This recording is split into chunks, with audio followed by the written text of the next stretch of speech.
ప్రధానంగా public service commission లో process ని ఫాలో అయ్యే విధానంలో భాగంగా చాలా డిలే అయ్యేది. ఏదైనా రిజల్ట్ అనేది ఒకసారి నోటిఫికేషన్ ఇచ్చి మళ్ళీ ఫైనల్ సెలక్షన్ లిస్ట్ వచ్చేసరికి దాదాపుగా సంవత్సరం పట్టేది. కొన్నిసార్లు 3 సంవత్సరాలు పట్టిన సందర్భాలు కూడా ఉన్నాయి. కానీ ఇప్పుడు వాటిని కూడా పూర్తి స్థాయిలో అనాలిసిస్ చేసుకొని వాటిని కనుక చూడగలిగితే సింగిల్ ఫేజ్ ఎగ్జామ్స్ ఏవైతే అంటే ఒకటే పరీక్ష ఉంటుంది, అంటే ప్రిలిమ్స్ మెయిన్స్ లేకుండా ఒకటే ఎగ్జామ్ ఉండేట్లయితే మినిమం 3 నెలలు అయిపోవాలి.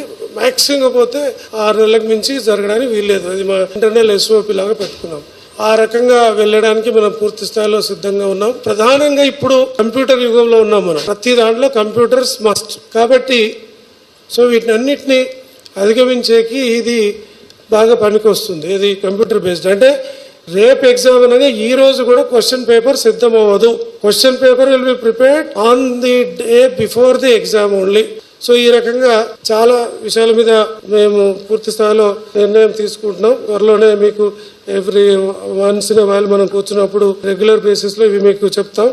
This is how we are planning. రేపు ఒక 3 నోటిఫికేషన్స్ వస్తాయి. మళ్ళీ ఒక 1 వీక్ లోపలనే కొన్ని నోటిఫికేషన్స్ వస్తాయి.